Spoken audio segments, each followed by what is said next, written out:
Dear students, আজকে আমি তোমাদের জন্য নিয়ে এসেছি 2025 সালে যারা মাধ্যমিক দেবে তাদের জন্য খুবই গুরুত্বপূর্ণ প্রশ্ন শরৎচন্দ্র চট্টোপাধ্যায় রচিত পথের দাবি এই চ্যাপ্টার থেকে। প্রথমে আমি 3 নম্বরের প্রশ্ন নিয়ে আলোচনা করব, তারপরে চলে যাব 5 নম্বরের প্রশ্ন। 5 নম্বরের বন্ধুরা তোমাদের জন্য আমি 2 থেকে 3টি কোশ্চেন দেব, তার মধ্যেই যদি এখান থেকে বড় কোশ্চেন আসে তো এই 2টি কোশ্চেনের মধ্যেই অবশ্যই পড়বে। তো প্রথম কোশ্চেন আছে, দেখো, তাহাকে আর একটা ঘরে আটকায়া রাখা হয়েছে। কাকে আটকে রাখার কথা বলা হয়েছে? তাহাকে বলতে এখানে গিরিশ মহাপাত্র ওরফে সব্যসাচী মল্লিক, তাকে বেশি সন্দেহ হয়েছিল, তার জন্য আলাদা একটা ঘরে আটকে রাখা হয়েছিল। সেটা কি কারণে বন্ধুরা, সেটা তোমরা বুঝতেই পারছো যারা টেক্সটটা পড়েছো।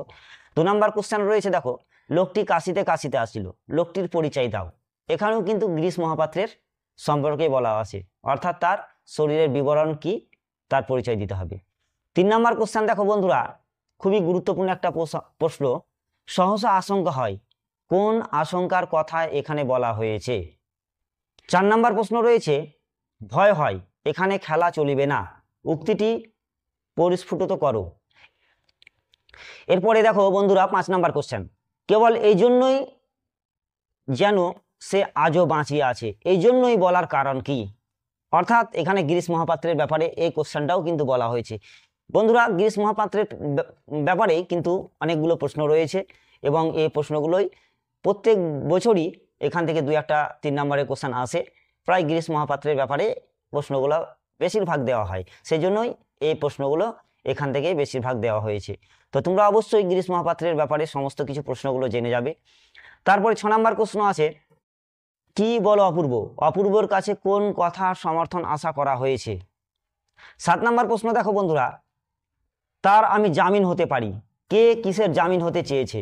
অর্থাৎ এখানে অপূর্ব গিরিশ মহাপাত্রের যে জেল, গিরিশ মহাপাত্রকে যে সন্দেহ করা হয়েছিল সেই জন্য তাকে আলাদা একটা জেলখানার মধ্যে বন্দি করে রাখা হয়েছিল, কিন্তু অপূর্ব বলেছিল, সমস্ত ব্যাপারটা জানতে পেরেই তিনি বলেছিলেন যে যেহেতু তিনি একজন দেশপ্রেমিক ছিলেন এবং সেটা কিন্তু অপূর্ব ভালোভাবেই জানতেন, সেই জন্য কী করেছিলেন, তিনি তাকে ছেড়ে দেওয়ার জন্যই তিনি বলেছিলেন যে যাকে আপনি খুঁজছেন তার কালচারের ব্যাপারটা ভেবে দেখুন আর এর কালচারটা ভেবে দেখুন, কারণ দুজনের মধ্যে অনেক পার্থক্য, এর মধ্যে কিছুই হতে পারে না যে এই সেই একজন দেশদ্রোহী হতে পারে।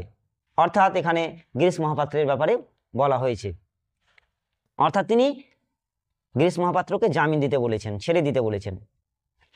তারপরে 8 নম্বর প্রশ্ন, নিমাইবাবু চুপ করিয়া রহিলেন, নিমাইবাবু চুপ করে থাকার কারণ কি? নিমাইবাবুর চুপ করে থাকার কারণ কি? খুবই একটা গুরুত্বপূর্ণ প্রশ্ন, 3 নম্বরের প্রশ্ন এই বন্ধুরা, এই প্রশ্নটা খুবই আসে। 9 নম্বর প্রশ্নটা, দেখি তোমার ট্যাকে এবং পকেটে কি আছে? গিরিশ মহাপাত্রের ট্যাকে ও পকেটে কি কি ছিল বা কি কি পাওয়া গিয়েছিল সেই ব্যাপারে লিখতে হবে। এই প্রশ্নটাও বন্ধুরা খুব ইম্পর্টেন্ট একটা বা গুরুত্বপূর্ণ প্রশ্ন, অবশ্যই তোমরা একটু মনে রাখবে। তার ট্যাকে ছিল 1টি টাকা ও গন্ডা 6 পয়সা, এবং পকেটে কি ছিল? পকেটে ছিল একটা মাপ করার ফুটরুল, বিড়ি, দিয়াশলাই, গাঁজার কলকা, এই সমস্ত জিনিসগুলো ছিল, এগুলো অবশ্যই মনে রেখে যেও। 10 নম্বর প্রশ্ন, দেখো জগদীশ, কিরূপ সদাশয় ব্যক্তি ইনি? ব্যক্তিটিকে সদাশয় বলা হয়েছে কেন? অর্থাৎ এখানে গিরিশ মহাপাত্রের ব্যাপারেই বলা হয়েছে, ওই গাঁজার কলকা আবিষ্কারের যে ঘটনা, সেই ঘটনার প্রসঙ্গেই কথাগুলো বলা হয়েছে। যারা পড়েছো নিশ্চয়ই অ্যান্সার দিতে পারবে। এরপরে 11 নম্বর কোশ্চেন, বুড়ো মানুষটার কথা শুনো, বুড়ো মানুষের কোন কথা বলেছিলেন? অর্থাৎ নিমাইবাবু তিনি কোন কথা বলেছিলেন গিরিশ মহাপাত্রকে অথবা ওরফে সব্যসাচী মল্লিককে? এরপরের 12 নম্বর কোশ্চেন, বড়বাবু হাসিতে লাগিলেন, বড়বাবুর হাসার কারণ কি ছিল? একটু ভেবেচিন্তে উত্তর দেবে। অবশ্যই প্রশ্নগুলো খুবই গুরুত্বপূর্ণ প্রশ্ন। তারপরে দেখো বন্ধুরা 13 নম্বর প্রশ্ন কি আছে, অপূর্ব রাজি হইয়াছিল, কোন প্রসঙ্গে এই কথা বলা হয়েছে? এরপরের প্রশ্ন হচ্ছে 14 নম্বর, তাছাড়া এত বড় বন্ধু, বন্ধু বলতে কার কথা বলা হয়েছে? 15 নম্বর কোশ্চেন, ইত্যবসরে এই ব্যাপার কোন ব্যাপারের কথা বলা হয়েছে? অর্থাৎ অপূর্বর ঘরে যে চুরি হয়েছিল সেই চুরির ব্যাপারে বলা হয়েছে, একটু সংক্ষিপ্ত আকারে লিখতে হবে। 16 নম্বর প্রশ্ন, আমি জাস্ট একটু করে টাচ দিচ্ছি কিছু কিছু প্রশ্নের উত্তর। 16 নম্বর কোশ্চেন, তিনি আমার আত্মীয়, আমার পিতার বন্ধু, তিনি বলতে কার কথা বলা হয়েছে? তার পরিচয় দাও। অর্থাৎ এখানে নিমাইবাবুর কথা বলা হয়েছে, কারণ নিমাইবাবু ছিলেন অপূর্বর সম্পর্কে কাকাবাবু, কারণ অপূর্বের বাবার বন্ধু ছিলেন, আর অপূর্বর বাবাই নিমাইবাবু চাকরিটা করে দিয়েছিলেন, সেই জন্য তিনি সম্পর্কে কাকাবাবু হন। এরপরে 17 নম্বর কোশ্চেন, তিনি ঢের বেশি আমার আপনার, কোন প্রসঙ্গে এই উক্তিটি করা হয়েছে? এবারে শেষ প্রশ্ন 3 নম্বরের 18 নম্বর কোশ্চেন, বাবুজি এসব কথা বলার দুঃখ আছে, কোন সব কথা বলতে দুঃখ হতে পারে বলা হয়েছে? এই প্রশ্নটিও বন্ধুরা খুবই গুরুত্বপূর্ণ একটি প্রশ্ন। নাম্বারের প্রশ্ন যেগুলো আসবে সেইগুলো নিয়ে আলোচনা করব, এবং এই প্রশ্ন 3টি খুবই গুরুত্বপূর্ণ প্রশ্ন। যদি এই চ্যাপ্টার থেকে কোশ্চেন আসে এবং আসার সম্ভাবনা রয়েছে এবছর, অতএব এখান থেকে একটা তোমরা পাবেই। প্রথম কোশ্চেন, বাবুটি স্বাস্থ্য গেছে কিন্তু শখ 16 আনায় বজায় আছে, বাবুটি কে? তার সাজসজ্জার পরিচয় দাও। অর্থাৎ তার যে পোশাক পরিচ্ছদ তোমরা পড়েছো, পোশাক পরিচ্ছদ কত বাহারি রঙের পোশাক, সেই ফুলমোজা আর জাপানি সিল্কের রামধনু রঙের চুড়িদার পাঞ্জাবি এবং পাম করা শু, লোহার নাল বাঁধানো, হাতে একগাছি সোনার হরিণের শিঙের বেতের ছড়ি এবং বাগমার্কা রুমাল, বিভিন্ন রকম বিষয়ে যে সমস্ত পোশাকের বিবরণ দেওয়া হয়েছে সেই সম্পর্কে একটু সংক্ষিপ্ত আকারে লিখতে হবে। তারপরে সেই কোশ্চেনটারই অল্টারনেটিভ কোশ্চেন দেখো, বাবুটির স্বাস্থ্য গেছে কিন্তু শখ 16 আনায় বজায় আছে, বাবুটি কে? তার স্বাস্থ্য ও শখের পরিচয় দাও।